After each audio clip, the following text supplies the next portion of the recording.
মনে করেন যতটুকু আছে ততটুকুই থাকবে, যে ওই যাক ততটুকুই কাটবে, এমনকি আরো কষ্ট আমাদের আসতে পারে, তারা আমাদের কোনো উপকার করতে পারে না, করবো না।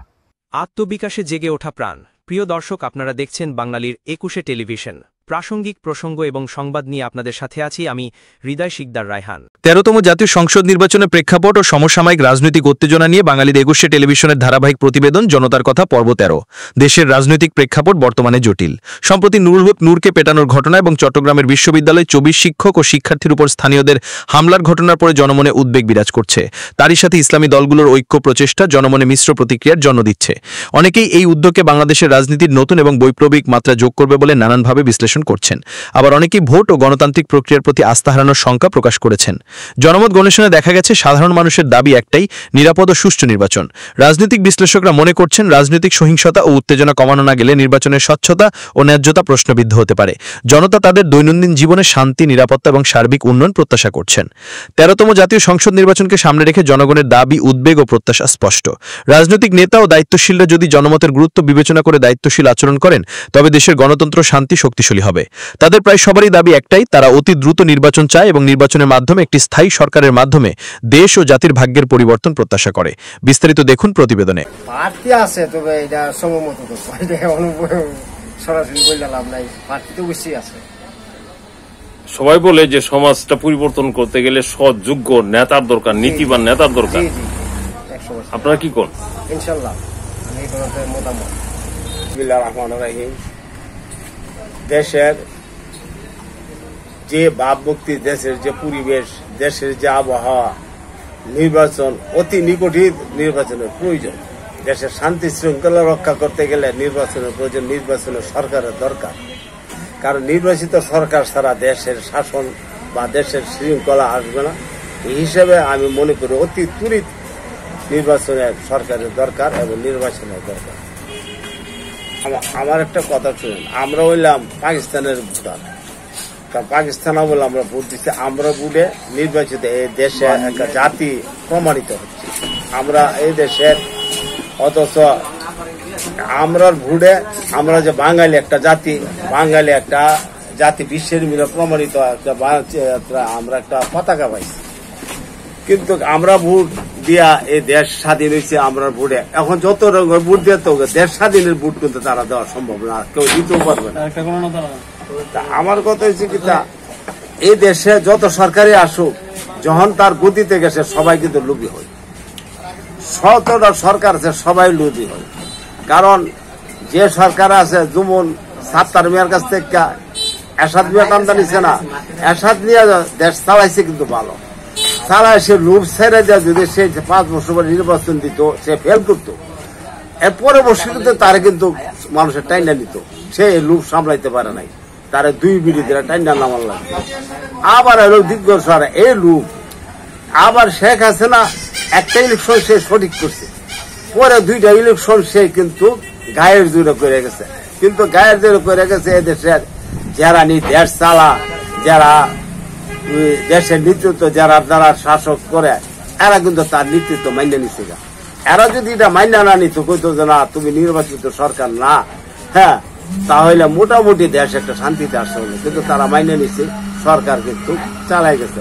এই দেশের জনগণ উল্টাইয়া শেখ হাসিনা সরাইয়া ওহন জানি, ওহন যে কোন সরকার আসে, ওহন কিভাবে চলে আসলে বলতে পারবে। নির্বাচন তো ইনশাল্লাহ ভালো সুষ্ঠুভাবে হবে এবং আমরাও সুষ্ঠুভাবে ভোট দিয়ে যাবো ইনশাল্লাহ। ভালো চলছে দেশের পরিস্থিতি অনেক শুনতেছি, ইলেকশন হবে, ইলেকশন হলে তো ভালো, আমরা তো সকলে চাই। আচ্ছা, এখনো তো নির্বাচন আসে নাই, আমরা দেশের জন্য ভালো একজন রাজা চাই, আমাদের দেশটা যেন সুন্দর করে চালাইতে পারে। ভালো রাজত্ব মনে করেন, নির্বাচন আসলে তো রাজত্ব অবশ্যই নতুন প্রজন্মের রাজত্ব আসবে। তা আমরা চাই দেশটা যেন সুন্দর করে শাসন করে। নিয়ে কিছু নাই, তবে সুন্দরভাবে চলুক, সবাই যাতে শান্তিতে বসবাস করতে পারে এমন একটা নির্বাচনের পরে এমন একটা পরিস্থিতি যাতে সৃষ্টি হয়, এই লক্ষ্যে আমাদের লক্ষ্য। সমস্যা এইটাই, আপনি যেটা বলছেন, নির্বাচন আসলে পরে সবাই বলে ভালো করবে, কিন্তু পরবর্তীতে ফলাফল ভালো দেখায় না। কাজেই এরকম যদি একটা কোনো কিছু কমিটমেন্ট আইন থাকে যে এইভাবে নির্বাচনে করা যাবে, তাহলে আমার মনে হয় নির্বাচনের পরও দলগুলি সঠিক পথে কাজ করবে। দেশে তো নির্বাচন হইতাছে, ভোট দিব ঠিক আছে, কিন্তু আমরা যে কৃষক, 300 টাকার সার 1000 টাকা বান্না লাগছে বিএনপির আমলে। তো এখন আমরা ভোট দিব, আমরা সার জানে ফ্রি পাই কৃষক। 300 টাকার সার 1000 টাকা বানিয়েছি বিএনপি না আমলে, বিএনপি ভোট দিলে এ দোষই করবো। অনেক কষ্টে যাইতেছে আমাদের কৃষকের জীবন। সামনে নির্বাচন হইতাছে ঠিক আছে, ভোট দিব, কিন্তু আমাদের সার ফ্রি চাই। আমরা গাঠা লাগবো, সার কমা লাগবো।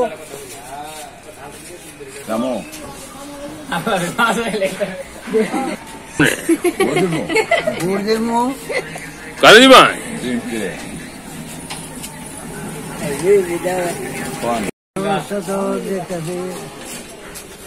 ভালোই, তবে আমরা দিন কাল যাইতেছে খুব কষ্টে। জি জি, ইনশাল্লাহ আমরা দেশের মধ্যে ভালো আছি, কিন্তু আমার প্রশ্ন হইল যে আমাদের এই বাংলাদেশে এই ছাত্র উদ্বোধনের পরে দেশের যে অবস্থা ছিল, একটা বেহাল দশা ছিল। এখানে আস্তে আস্তে হয়তো দেশ ক্লান্তিময়ে আসাতে হয়তো একটু উপকৃত, কিন্তু আমরা আশা করতেছি যদি সামনে জাতীয় সংসদ নির্বাচনটা একটু আইন শৃঙ্খলা নিয়ন্ত্রণ এবং জনগণের উৎস পরিবেশে যদি নির্বাচনটা হয়, তাইলে হয়তো সাধারণ মানুষ এবং যারা আছে তারা একটু স্বস্তির পাবে। কারণ মানুষ সাধারণ নির্বাচনের দিকে তাকাই আছে। নির্বাচন যতক্ষণ পর্যন্ত না হবে ততক্ষণ পর্যন্ত দেশের মানুষ একটা অরাজকতার মধ্যে পড়ে আছে। পরিস্থিতি বুঝি না কোনো কি অবস্থা জানে কিরকম নির্বাচন তো আমাদের ইলেকশন করবো, আর আমি তো বাস করবো। আচ্ছা, ভোট দিলে তো সরকার ছাড়া দেশ চলবো কম না, সরকার তো অবশ্যই তো লাগবেই। সরকার তাহলে দেশ শান্তি মতো চলবো, যে দলই হোক, যে দলই হোক, পরে সরকার দেখে হোক। আচ্ছা ভাই আল্লাহ জানে দেশের অবস্থা, সরকার হইলে কেমনে চালানে, সরকার হইলে বুঝা যাবে। আর যে কোনো সরকার দেখবে ওই বুঝে হইব। এখন দেশের সরকারের মতো দরকার আর কি, নির্বাচন অবশ্যই দরকার দেশের মানুষের সবার জন্য। নির্বাচন ছাড়া তো দেশের একটা সরকার যখন গঠন না হবে তখন দেশের অবস্থান ভালো হবে না। যখন নির্বাচন হলে, সরকার গঠন হলে দেশের সবার জন্য ভালো হবে, এটা আশাবাদী আর কি। নির্বাচনকে যখন যে সরকার আছে তার পক্ষে আমরা, যখন যে সরকার আসবে, এক সরকারের পর তুমি 4 সরকার আসবে না, তারপর তাদের সঙ্গে আর কথা কি, আমরা কি কোনো লাভ আছে? কোন সরকার তো আমরা কেউ 10টা দেয় না, যে সরকার যখন যে ভাবে আছে সেভাবে আছে আমরা। কারণ এই ক্যাশ আমার কাছে রাখছে, কেমন হবে এটা হলো নেতারা জানে, যারা নেতা হারা বলতে পারবে। আমরা এটা বলার না, আমরা ভোটার একজন ভোট দেবো বাস, আমরা কিছু সবার পাওয়ার নাই। আমরা আওয়ামী লীগ সরকার দিছে না, আর সরকারে দিব বুঝলেন, দেয় আর না দেয় দিল ফোনের কথা। ভোট দেবো যে সরকার আছে তারই ভালো পজিশন আছে, আমরা ভোট দেবো বলছি কি আমরা একজন নেতা প্রধানমন্ত্রী বানানো না, আর বুড়ো হয়েছে না, 83 বছর বয়সে 4 বছর এই অনুযায়ী আলোচনা বাকি।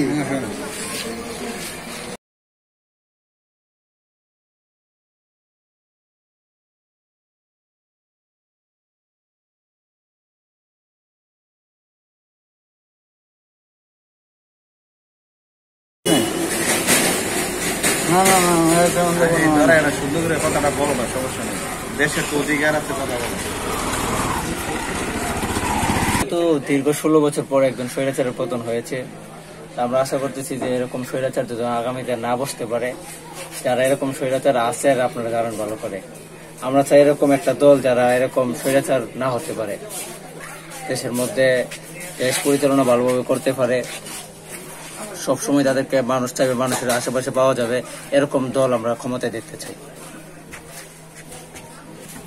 বাংলাদেশে তো প্রায় 40টার মতন রাজনৈতিক দল আছে, হতে পারে না তাদের মধ্যে এরকম একজন দল এরকম আমাদের যে প্রত্যাশা, আমাদের যে চাওয়া পাওয়া আছে, এই চাওয়া পাওয়া পূরণ করতে পারে, এরকম দল যদি রাখতে পারে তো আমরা একে ক্ষমতায় আনতে পারি।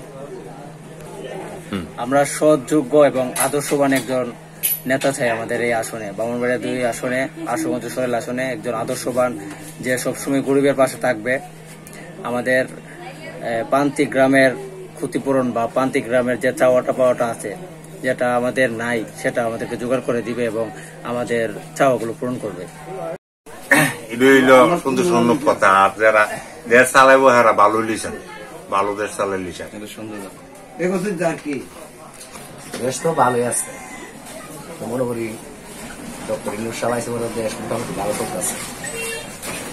আগে যে গ্রাম অঞ্চলের মধ্যে যে একটা হুমকির মুখে আসছিলাম, ওইটার থেকে তখন বর্তমানে আপনার নিরাপত্তা আছে। এর থেকে আমরা মনে করি আরো 2-4 বছর ডক্টর ইউনূস আমাদের কাছে সবচেয়ে ভালো। বর্তমানে বাংলাদেশ একজন অন্তর্বর্তী সরকারের কাছে দায়িত্ব আছে ডক্টর মোহাম্মদ ইউনূস। ওনার কাছে অনেক প্রত্যাশা আছে যে সুষ্ঠু নিরপেক্ষ একটি নির্বাচন দিবে। তাছাড়া আমি একজন আনসার বিটিভি কোর্স করে আসছি, আমি ডিউটি করব। ভালো আছে, আল্লাহ খুবই ভালো রাখছে। দেশকে নিয়ে কি ভাবছেন এবং সামনে নির্বাচনকে নিয়ে কি ভাবছেন? নির্বাচনকে নিয়ে আমরা ভাবতেছি যদি আওয়ামী লীগ নৌকা প্রতীক নিয়ে আসে তাহলে আমার ভোট নৌকাতে দিব। হ্যাঁ, আর নয়তো আমার ভোট আমার বালিশের নিচে থাকবে, আমি ভোট দিব না, কাউকে ভোট দিব না। আমি স্বাধীনতার পক্ষে আছি, মুক্তিযুদ্ধের পক্ষে আছি, এই আমার বক্তব্য, আর কোনো কিছু নেই। দেশ তো মনে করেন যতটুকু আছে ততটুকুই থাকবে, যে ওই যাক ততটুকুই থাকবে, এমনকি আরো কষ্ট আমাদের আসতে পারে, তারা আমাদের কোনো উপকার করতে পারলে করবো না। আসলে আমরা রাজনীতি করি না, তারপরেও সাধারণ মানুষ হিসাবে যতটুকু চিন্তা ভাবনা, দেশে তো এখন আর রাজনীতি নাই, আমরা আমার মতো বলতেছি আর কি। রাজনীতি নাই, যে সময় যে ক্ষমতা যা তাদেরই দখলে সবকিছু। আমরা সাধারণ মানুষ সাধারণভাবে ভুগতেছি, আমাদের খোঁজ খবর রাখে কে? দ্বিতীয়ত সামনে নির্বাচন, আশা করি ইনশাল্লাহ আল্লাহর রহমতে দেশ তো এভাবে থাকতে চলবে না। আমরা এলাম কৃষক, আমরা কোনো রাজনীতি করি না, আমরা কোনো দল ফলো করি না, আমরা কৃষক। আমরা জমি জমা করি, গরু বছর ফালি, 5 বছর মসজিদে আই যাই, ওদের আমরা কাম। আমরা দেশ কিনে চলে না চলে আইটা আমরা দিকেও লাভ নাই, না লাভ নাই, আমরা কোনো ইয়েও নাই। ইলেকশনের পরে আমরা কেনা দিই কইছি কি আমরা আমরা দাঁড় দোয় না, আমরা কি মানুষ না জানোয়ার, এটি করে আমরা জিজ্ঞাসা করে না আমরা কি দাম আছে আর কি আছে।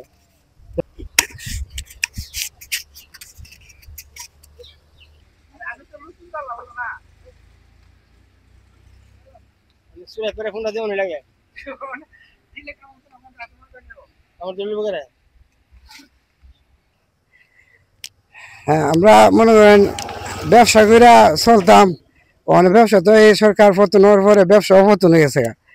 যে আগে প্রতিদিন 20-25 হাজার টাকা বিক্রি হতো, মানে 5-6 হাজার টাকা বিক্রি হয়। দোকান তালা দিয়ে মানে জাল বাইতেছে, তার কোনো করার নাই, ব্যবসা তো অনেক শেষ। মানে খুব চলতে ফিরতে খুব কষ্ট, চলাটাই খুব কষ্ট। 5 হাজার টাকা ঘর বাড়াই দেবো কই থেকে, কারেন্ট বিলে দেবো কই থেকে, আর নিজে চলুন কই থেকে, চলাটা খুব কষ্ট। নির্বাচন তো আমরা কোনো দরকার লাগে না, নির্বাচন তো আমরা কোনো দরকার লাগে না। নির্বাচন আওয়ামী লীগের আমল নির্বাচন আমরা ভোট দিতে পারছি না। আর এখন বর্তমানে যে সন্ত্রাস বাড়ছে, চাঁদাবাজ বাড়ছে, এর কারণে তো আর এবার নির্বাচন সুষ্ঠু কি না এটা তো শিওর নাই। আচ্ছা,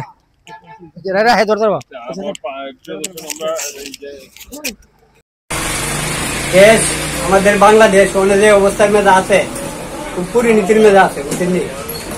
রাস্তাঘাটের মেধা, বাইরে জানা, চলন জানা, একটা অবস্থার মেধা আছে।